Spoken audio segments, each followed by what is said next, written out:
Manuel Chávez, José Antonio Griñán. Los dos fueron presidentes de la Junta de Andalucía, esa comunidad autónoma en la que, como saben, lleva gobernando el Partido Socialista desde que regresó la democracia a España. Están en horas bajas porque el Supremo ha decidido abrir causa contra ellos.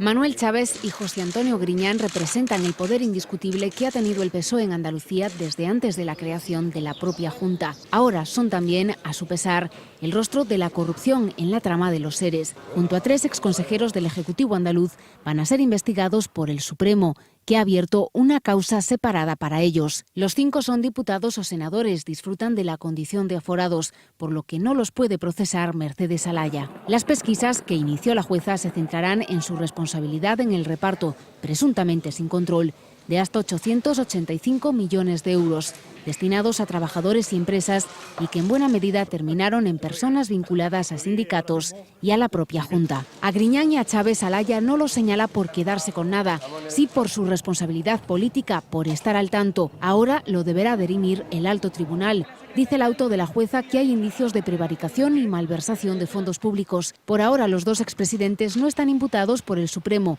el único que puede hacerlo. Cuando les cite a declarar, aunque acudan de forma voluntaria, esta situación posiblemente cambie. Y es aquí cuando el PSOE estará en un aprieto. Susana Díaz lanzó el órdago. Cualquier persona que resulte imputado por el Tribunal Supremo o por el Tribunal Superior de Justicia de Andalucía va a tener que dejar el escaño.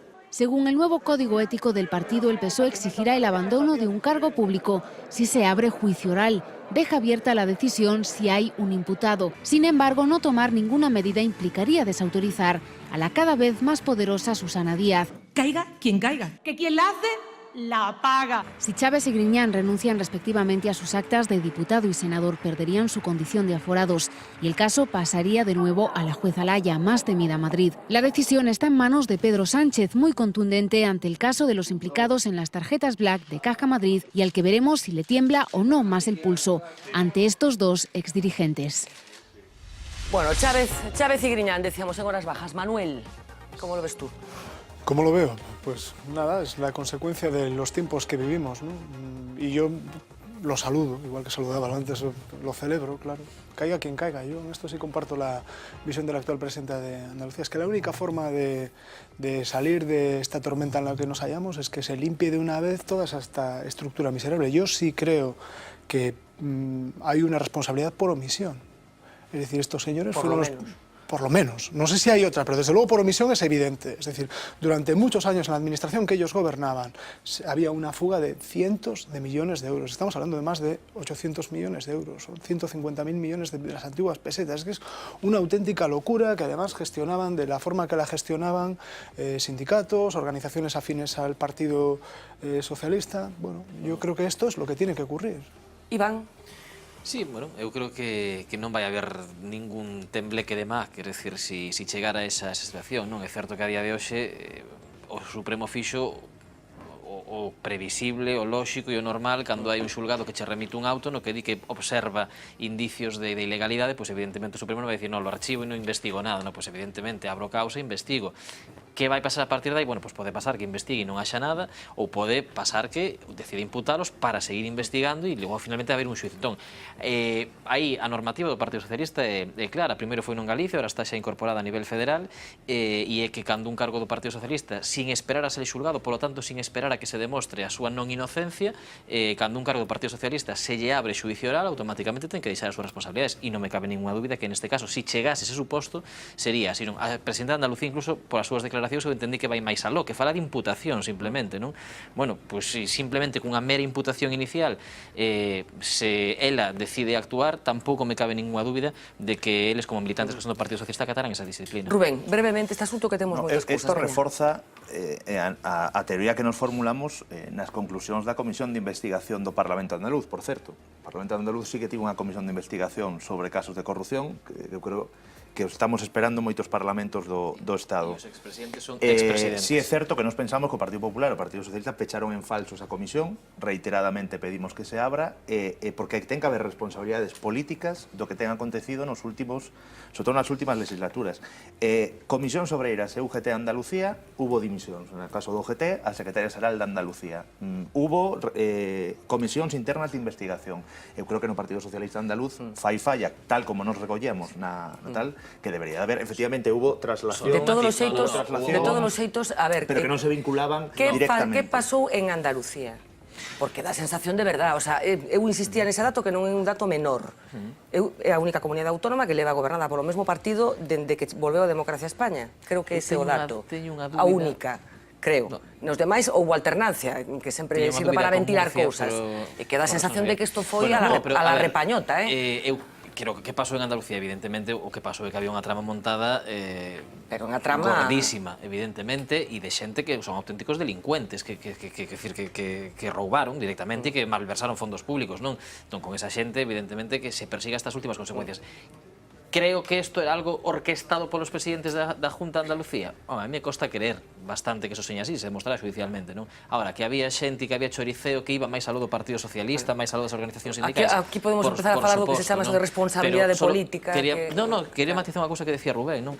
Eu creo que vinculado ou non no seu momento, en fin, porque os sindicatos os que marcharon, os que dimitiron, foi porque non es porque judicialmente estaban vinculados a iso, pero no Partido Socialista de Andalucía si se ten, non só se ten asumido a responsabilidade política, sino que toda a dirección do Partido Socialista de Andalucía se ten renovado e todos os cargos de responsabilidade do goberno de Andalucía prácticamente se teñen renovados, empezando pola propia presidenta, non? Tamén é certo que o acordo de goberno de Izquierda Unida co PSOE en Andalucía exixe que se hai unha persoa imputada nos rompemos o día seguinte e esa persoa imputada sigue no goberno, non hai ninguna persoa ahora mesmo no goberno de Andalucía, o PSOE sabe que se Griñán seguira no goberno e Izquierda Unida rompía o Partido Socialista, pero xa non só no goberno, orgánicamente nos cargos de responsabilidade orgánica do Partido Socialista de Andalucía se limpou e se deu un relevo xeracional que non se dá en outras comunidades, non? En otros partidos. Bueno, yo lo que he dicho siempre en los otros programas anteriores, con otros casos de corrupción, lo mismo, digo que si hay cualquier indicio por omisión o por acción de algún caso de corrupción, que se investigue, está claro. Hombre, a mí lo que me sorprende es que, vamos a ver, aquí es muchísimo dinero, como decía Manuel, son 855 millones de euros que iban destinados a los cursos de formaciones de los parados, entonces tiene también un tipo de sensibilidad que hay que poner encima sobre la mesa, ¿no? Después, pues yo estoy escuchando hablar a Rubén y a Iván, y claro, yo lo que tampoco quiero es que todo lo que se pide aquí en el Parlamento de Galicia, bueno, en concreto en Galicia, porque como estamos aquí, pongo este ejemplo, pues con la dimisión, pues y de Paula Prado, que se exigen dimisiones, así, que en Andalucía se esté un poco callado. Ahora está contando, está diciendo Rubén que bueno, pues que hay un pacto entre ambos partidos en el que se supone... As conclusións da comisión están votadas polo Partido Socialista e o Partido Popular. Un pacto que me estoy diciendo, el pacto que hay entre Izquierda Unida y el Partido Socialista en Andalucía, que al parecer dice, bueno, pues no puede haber ningún imputado. Yo también quiero recordar que Susana Díaz, que es ahora la presidenta y es la que está poniendo un poco los puntos sobre las islas, el Partido Socialista, al parecer, no es el subsecretario general, fue consejera con Griñán. Hombre, pero non está imputada, que non está nin investigada, non aparece ningún... No, yo no sé lo que no sé un momento, Iván, un momento. Estamos retrotrayendo tiempo atrás. Como si me dis que todo o goberno galego ten que dimitir. No, pero yo lo voy a plantear de otra manera, a ver qué nos parece, Adina. Yo no sé si lo que está en cuestión, en el caso de Andalucía de una forma muy explícita, es una forma de hacer política. Claro, porque estamos hablando de una gran trama, estamos hablando de dos expresidentes, bueno, que el Supremo de momento va a decidir lo que pasa con ellos, y una red que no es que fueran tres amigos que se estaban repartiendo las cosas, es que estamos hablando de la investigación de los seres, pero es que en Andalucía hay más tramas que están siendo investigadas. Entonces yo no sé si lo que estamos conociendo en el caso de Andalucía, y luego vamos a hablar de otros casos, es una manera, por favor, de entender la política, el clientelismo, el nepotismo, la corrupción, corrupción, la Ahí, utilización eso, de sí, fondos claro. públicos, etcétera, etcétera, etcétera. Sí, Adina. Sí. A ver, yo creo que todos los casos de corrupción son penosos, ¿no? Pero cuando oímos cifras tan grandes como 800 millones de euros y un caso tan penoso como el caso de los ERES, la verdad es que resulta particularmente penoso, ¿no? Aunque todos los casos de corrupción sean penosos. Todos los casos en una de corrupción... comunidad, perdona que te interrumpa, Sí. que encabeza las listas de desempleo, Sí. que ya son absolutamente vergonzosas en el conjunto Sí. del Estado. Pero claro, Y- cuando ya territorializas esas cifras y te vas a Andalucía, entonces Sí. ya te pones, los pelos se te ponen hasta aquí Claro, arriba. y todos los casos de corrupción realmente pervierten el funcionamiento político y el funcionamiento de gobierno de cualquier comunidad autónoma, ¿no? Y así como hemos dicho, por ejemplo, en el caso de Rajoy, ¿no? De que, bueno, el tema de que cuando se trazó de sus dos tesoreros no puede alegar que no sabía lo que pasaba, en este caso también tenemos que mantener el mismo principio, aunque, bueno, hay que ver en qué medida esa trama está cerca o no de estos dos presidentes. Parece que están bastante cerca porque parece que hay indicios en este momento, ¿no? Y yo no seguí de muy cerca estas últimas noticias, entonces, bueno, por eso lo digo. Pero fuera de esto, está claro que hay que juzgarlo de la misma manera.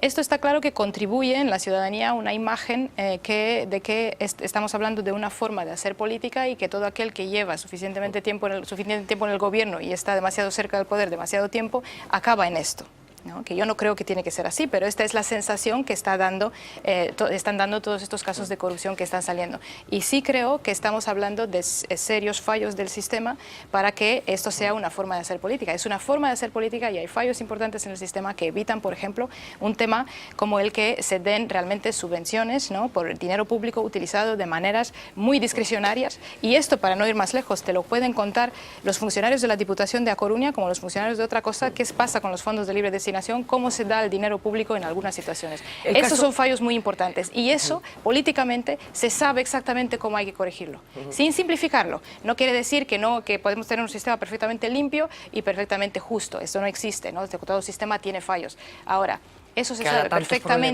sabe perfectamente cuando hay una serie de subvenciones que se saben que se dan a ciertas empresas por ciertos criterios, ¿no? Corregir esos procesos, hacer esos procesos más transparentes, hacerlos más justos, permitir un criterio de selección o un proceso de selección que permita una competencia leal y una competencia real.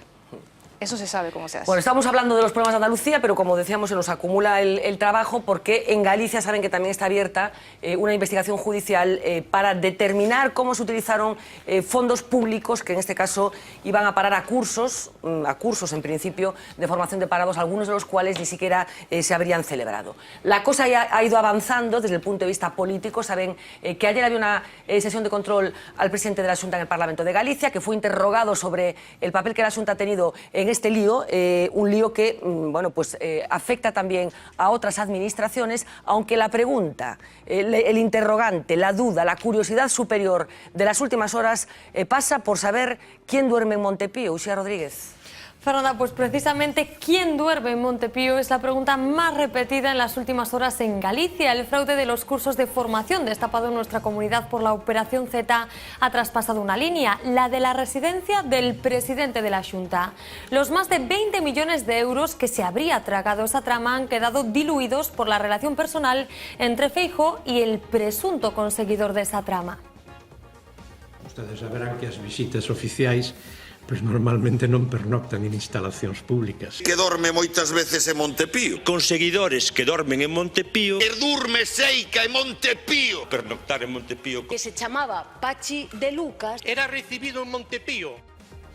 Feijóo ha rechazado comparecer en el Parlamento para dar explicaciones y también una comisión de investigación en la Cámara gallega. Ayer se enfrentó a la sesión de control a toda la oposición, pero en ningún momento habló de su presunto amigo, ni de si esa amistad existe realmente. ¿Por qué rechaza contestar a las diversas preguntas que se han formulado sobre su relación con Pachi Lucas? Pois porque me estou dando conta de que o que se persigue non é evaluar a actuación da Xunta de Galicia. O que se está perseguindo, evidentemente, é non falar de investigación. Porque na mentra se fale desto, non queran falar dos millóns de euros que concederon no goberno en funcións. As empresas que agora están resultando investigadas. Todo o mundo se dá conta de que do que se trata é de desviar a atención. Lo más cerca que estuvo Feijóo de nombrar sin nombrar a Pachi Lucas fue ayer en el Parlamento de Galicia. De él dijo esto. Nunca tuve un mediador nin o terei na miña vida. Nunca aceptarei que ninguén fale do meu nome en ningún sitio. E se o fala, fala a título personal e en ningún caso respaldado, nin por min, nin por ninguén do goberno. E se algo o fixera, ese non formaría parte do goberno. Señoría, ese é o meu compromiso personal e ese é o meu compromiso ético coa política. Feijóo cree que la oposición trata de desviar la atención con este tema, pero todavía no ha contestado, así que el PSDG insiste. Los socialistas han presentado hoy una serie de preguntas parlamentarias para saber si es cierto que Patxi Lucas durmió en Montepío y si obtuvo beneficios de su relación con Feijóo. Un Feijóo al que Méndez Romeu le ve un parecido más que razonable con la princesa Corina, la amiga del rey.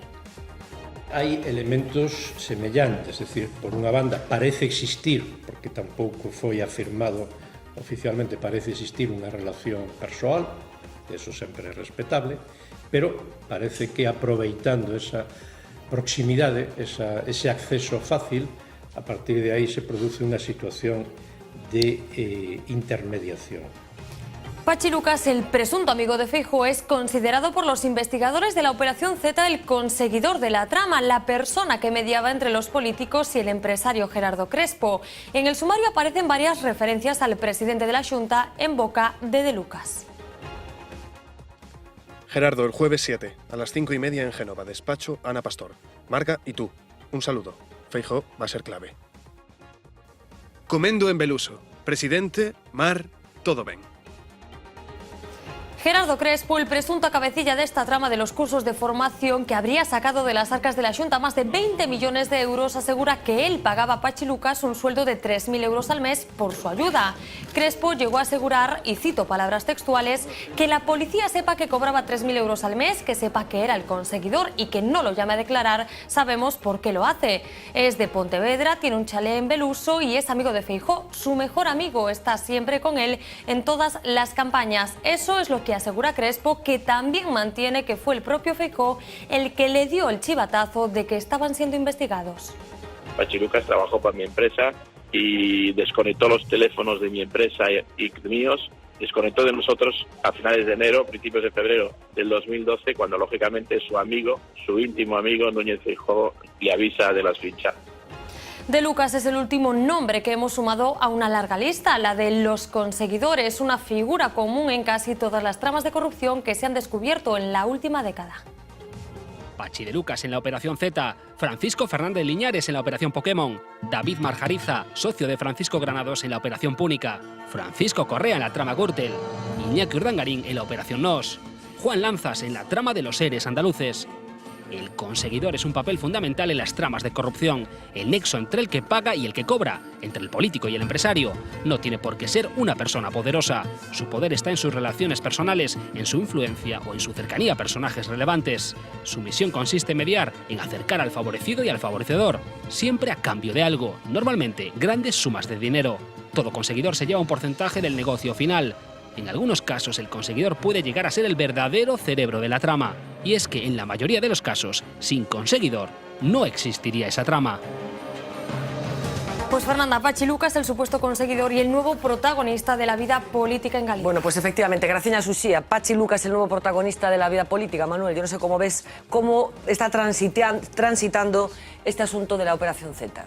Bueno, porque aquí lo importante que tiene que ver con qué se está haciendo con el dinero dedicado a la formación. Claro, ese es realmente el análisis en el que nos estamos quedando más en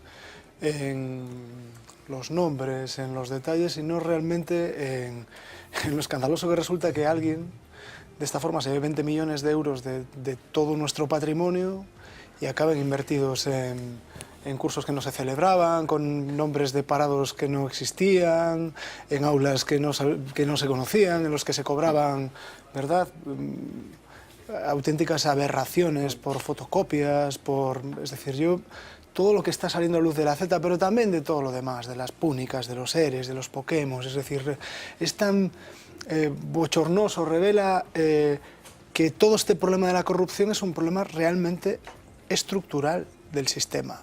estructural, esto no es coyuntural y lo digo abiertamente, y con esto no quiero generalizar, es decir, no quiero decir que todos aquellos que se dediquen a la política tengan que ver con la corrupción, no, hay mucha gente que se dedica a la política y es una, digamos, pues es gente honesta y que hace su trabajo. Ahora bien, que a todos los niveles de la administración existe un parasitismo empresarial del que se aprovechan conseguidores, empresas, etcétera, etcétera.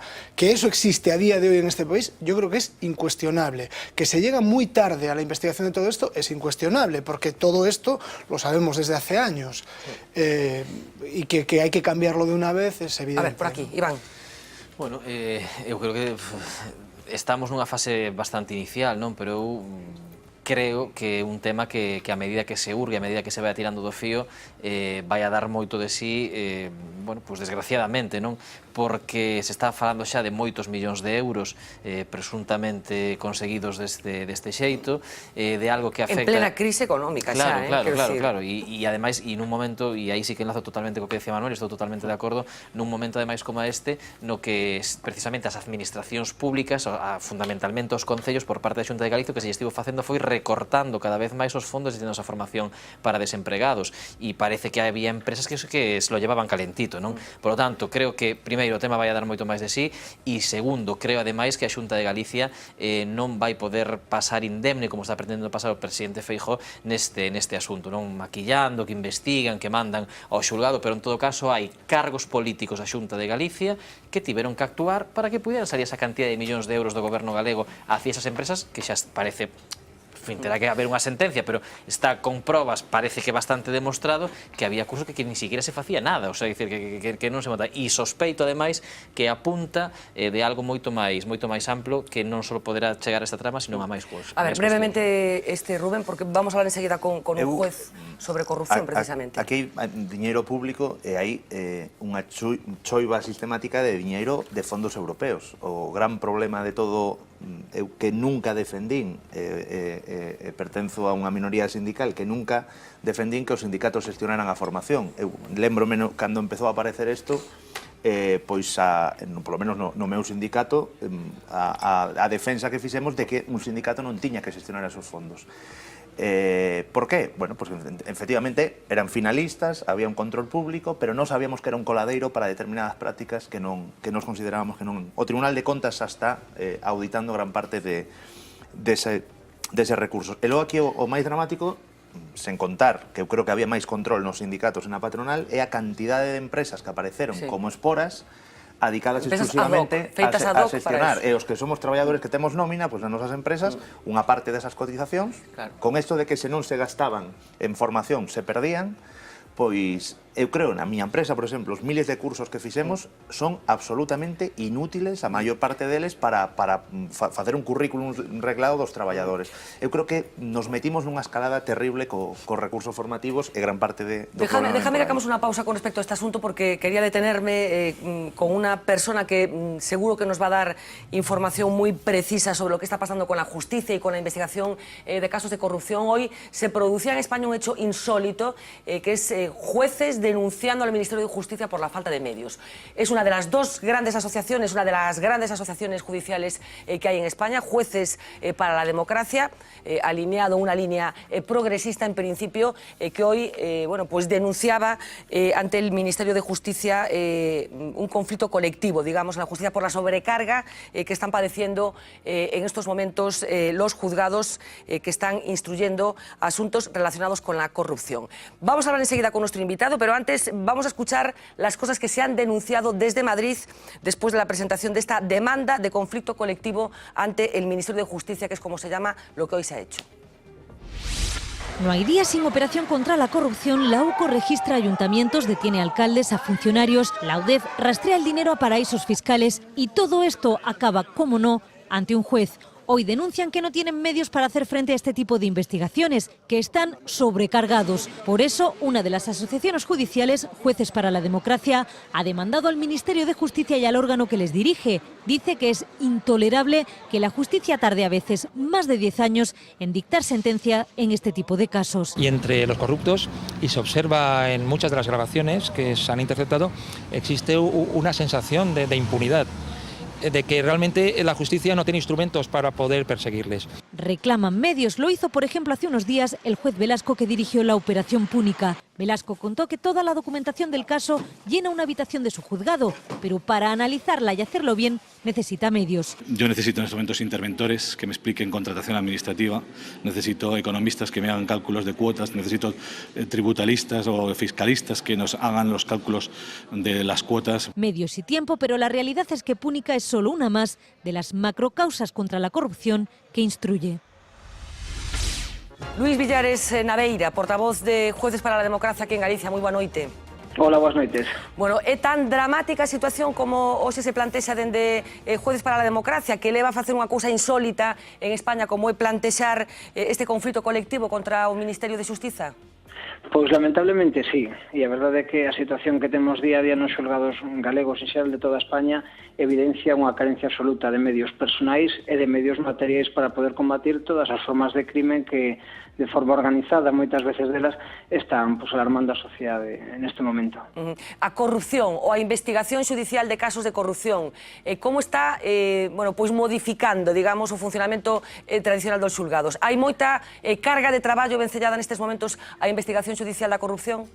Pois hai unha carga moi importante. De feito, os datos oficiais dos últimos 2 anos en Galicia evidenciaron un aumento do 50% das causas abertas por corrupción, e os medios que temos en xeral non están adaptados a este tipo de investigación. Temos un procedimento penal moi anticuado e carecemos dos medios necesarios para poder facerlle fronte, como decía aí un compañeiro, a este tipo de delincuencia, porque carecemos de unidades orgánicas policiais que directamente dependan dos xuíces con carácter xeralizado para poder dirixir as investigacións. Carecemos dun servicios periciais que con plena autonomía permitan a cada momento o xuiz botar mão daqueles especialistas en cada un dos aspectos que temos a investigar.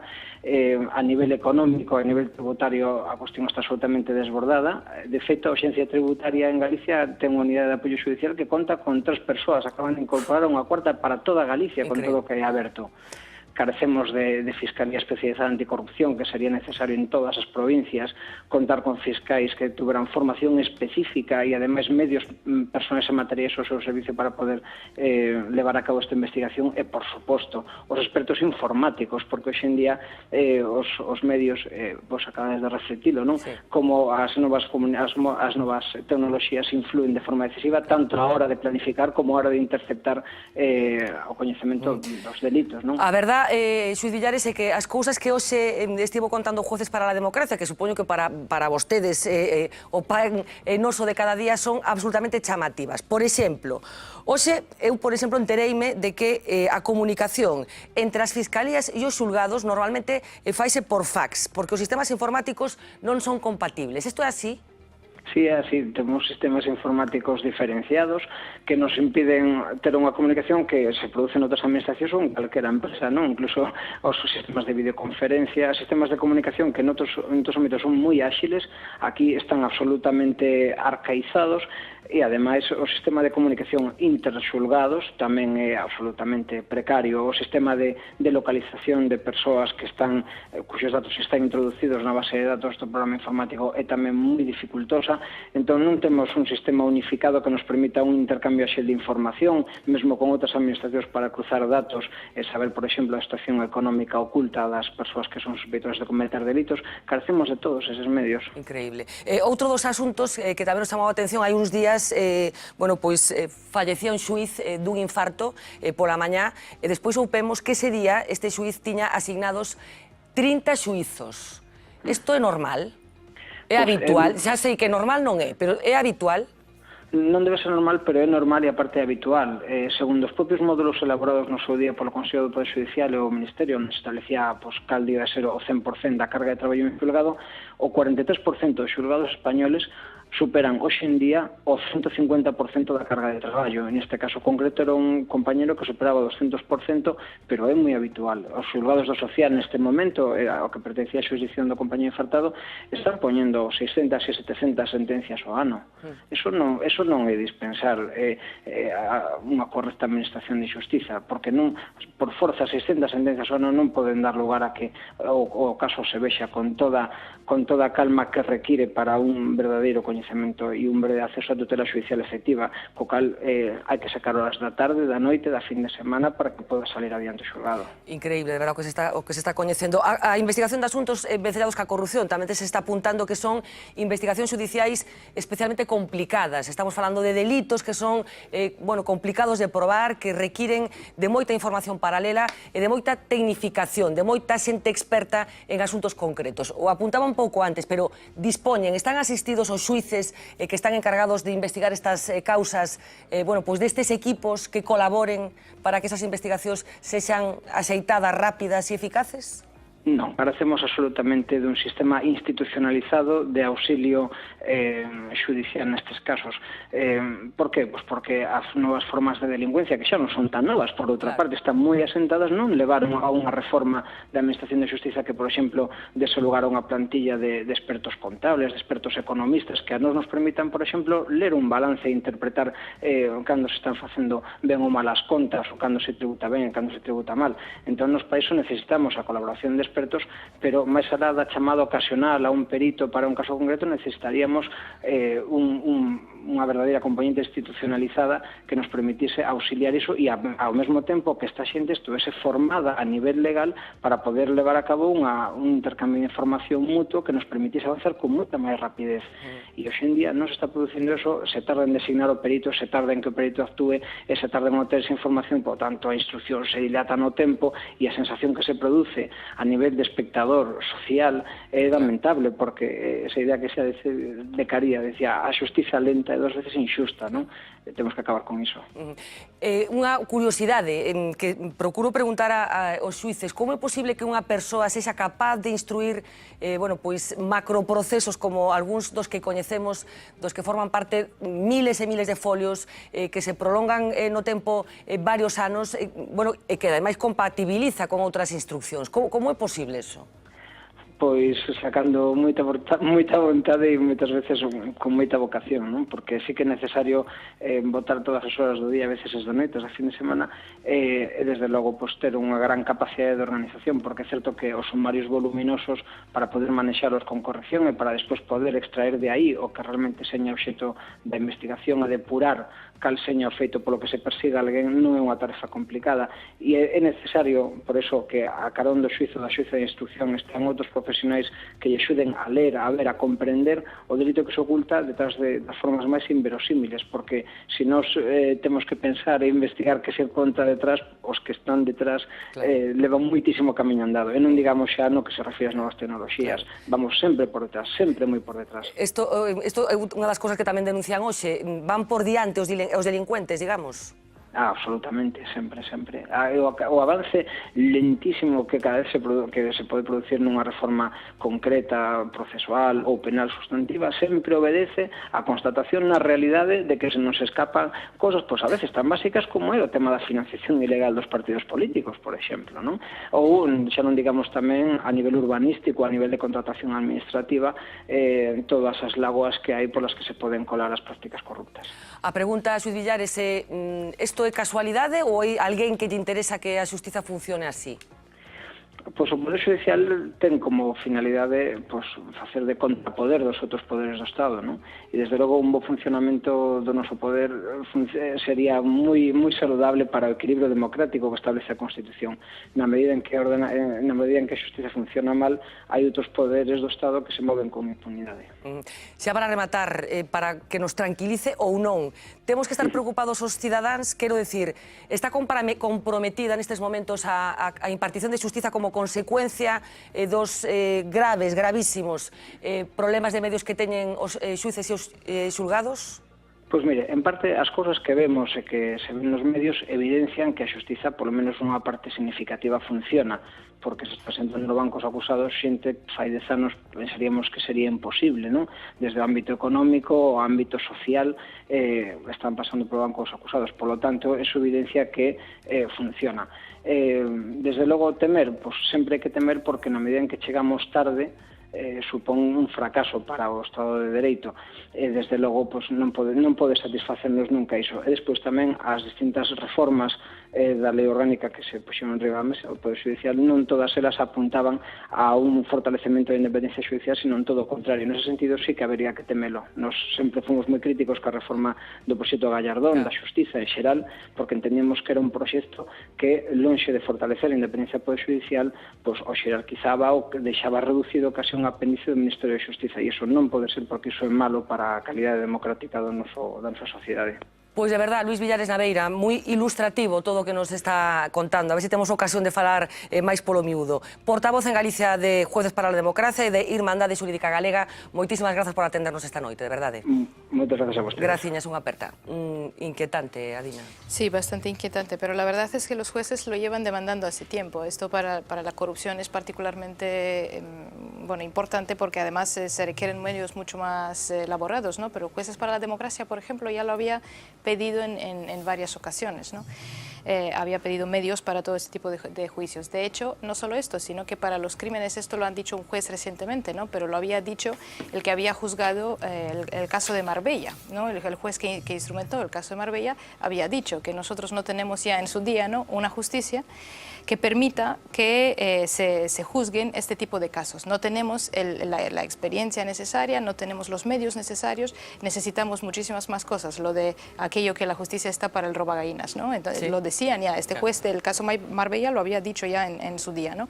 Entonces, estamos hablando de problemas muy serios. Yo creo que ahí hay que poner muchísimo más medios, eso desde luego, pero lo que es increíble en este caso es que una asociación de jueces tenga que ir por la vía judicial para demandar esto, ¿no?, como último recurso, ¿no?, en esta situación, cuando realmente estamos hablando de una organización, ¿no?, en un país que deberían poder hablar con sus superiores. Por el momento, ¿no?, ya ha habido una reacción inmediata del Ministerio y con la de parte Justicia, política, quiero decir, que dice que sí que va a recibir a Jueces para la Democracia. Acabaremos todos diciendo que esto es un conflicto ideológico de unos que están en un lado y otros que están en otro, pero lo que se está diciendo es, no sé, a mí es que me parece un titular de primera página que la Fiscalía y los juzgados se comuniquen por fax porque no tienen compatibilizados los sistemas informáticos, que yo no sé qué sistemas informáticos. Si me permites, es el día a día de la justicia. Ya, pero es que es el día a día, cualquiera que tenga relación. Me parece increíble. Yo que hago periodismo de local y estamos, digamos, en contacto diario con juzgados de instrucción, pero también con una audiencia. Esta es una queja recurrente de cualquier agente judicial, ya sean fiscales, ya sean jueces. Sí, pero que la cosa está complicada porque efectivamente la investigación de delitos de corrupción es mucho más complicada. Te pongo un ejemplo muy gráfico, que es con el que nos encontramos todos los días y que recurren. Un gran caso, un juez de instrucción que se encuentra con un gran sumario, un caso de corrupción importante que tenga cierta repercusión social, puede colapsar un juzgado. ¿Por qué? Claro. Porque el juez o la jueza se ve obligada a seguir resolviendo juicios de faltas, juicios de tráfico, que son el día a día de un juzgado de instrucción, porque las multas y las alcoholemias, es decir, la justicia no es nada versátil, y no es nada versátil porque quien tiene que poner los medios para que no lo sea, esto es tan sencillo como poner jueces de apoyo, que es algo sobre lo que se ha hablado mucho. Se habló el otro día aquí, yo me acuerdo que estaba... Los jueces de apoyo, los jueces de apoyo, que teóricamente es una figura que ya existe, es una figura que en realidad no existe. Es decir, no están en el día a día de los juzgados y de los juzgados de instrucción en este país. Y no son nada difíciles de implantar. Es decir, allí donde haya un caso importante, se pone un juez de apoyo y... Bueno, vamos fatal de tiempo. A ver, un pequeño, apunte nada más. Un minutito, porque yo he hablado el anterior. A ver, venga. Venga. No, yo solo quiero recordar que hablamos aquí en este programa, porque aparte que había sido el día anterior una reunión que hubo del Consejo General de Poder Judicial aquí, en el que se dijo que se iban a crear 281 plazas de jueces. No, pero al final sí, pero no se han creado las plazas. Vale. Pero en esa misma reunión, que es de jueces con jueces, que es lo que dice Adina, que tienen el derecho de hablar entre sí, se había advertido que no se podían alargar el proceso de las instrucciones.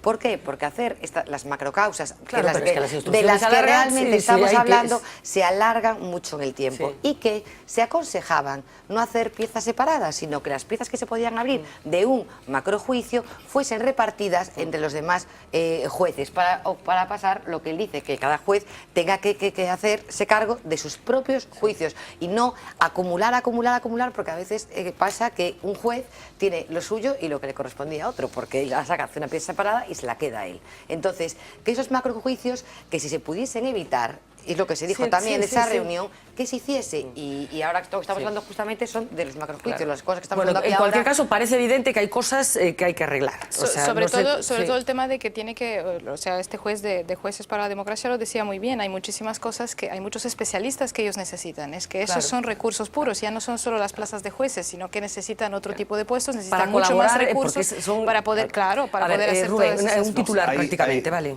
Hai imaxes recurrentes dos arquivos, por exemplo, nos xulgados que absolutamente bochornoso ver ese escenario, Sí, non? sí, De como están as probas, moitas veces de causas abertas. Pero a min, o que me parece curioso é a reacción do Partido Popular ante esa saturación. Fai uns meses, a solución era unhas tasas judiciais para que a xente non pudera acceder á xustiza universal, efectiva, e unhas tasas que decían, bueno, vamos a impedir que a xente acceda a determinados recursos a través dunha tasa que moitas veces non se pode pagar. É dicir, as improvisacións dun Ministerio de Xustiza que por certo estamos nas tasas máis baixas de gasto judicial de Europa, pois esas improvisacións levan a que ao final os suíces desesperados Déjame darte Que un en dato. vez de demostrar la culpabilidad, tenemos que demostrar la inocencia. Bueno. Estamos llegando a esos casos, a veces por defectos de forma y por hacer esos extensísimos macro... Un dato nada más, macrojuicios. un dato nada más, ya que nos gusta tanto compararnos con el mundo en general, el ratio de jueces por habitante de España es el más bajo de toda Europa, por debajo de Moldavia y de Albania en estos momentos. El número de jueces a disposición del sistema para investigar los delitos y las fechorías de los malos ciudadanos es el que es, y este es un dato objetivo. Te pido un titular nada más porque vamos a hablar un poquito de Podemos. Eu creo que, en fin, que é evidente, en todo caso, eu creo que o país deu un paso importante hai anos cando se creou a Fiscalía Anticorrupción, por exemplo, non? E dentro desa pata que hai no sistema xurídico, a Fiscalía e os xuíces, a Fiscalía ten esa Fiscalía Anticorrupción creada que é causa afortunada en moitos casos de que estean aflorando estes escándalos, estes casos de corrupción no conxunto do país, e eu creo que falta por crear e dotar a outra pata que é tamén dentro da xudicatura, dentro dos xuíces, crear, en fin, non sei se xuíces especiais, porque igual non dá para tanto, pero en todo caso sí que uns certos xulgados especializados en xulgar este tipo de casos que fagan que vaya máis áxil o En tema cualquier caso, Houston, solucionen. tenemos un problema y no es que lo diga yo, lo dicen los que están cada día dedicándose a estas cosas. Vamos a hacer una última pausa de publicidad breve y enseguida nos va a contar Marina cómo está siendo el proceso de elección de secretario general en Podemos y sobre todo quién compite con Pablo Iglesias para ver, como decías antes, utilizabas una metáfora que me pareció muy graciosa. No sé cómo... Bueno, como un equipo pequeno del fútbol, un grande... Efectivamente, ás pero veces era hai Palamos sorpresas. contra el Barça, ¿no? Sí, El Palamos bueno, contra el Barça. A ver si non sei en que algún categoría está Palamos Palamos, tiene capacidad para bueno, pues ganarle al Barça, que en este caso sería Pablo Iglesias. Enseguida volvemos. Todavía tenemos argumentos muy interesantes, incluido el Pedro Sánchez ese, que se ha inventado algún experto en marketing. Volvemos enseguida.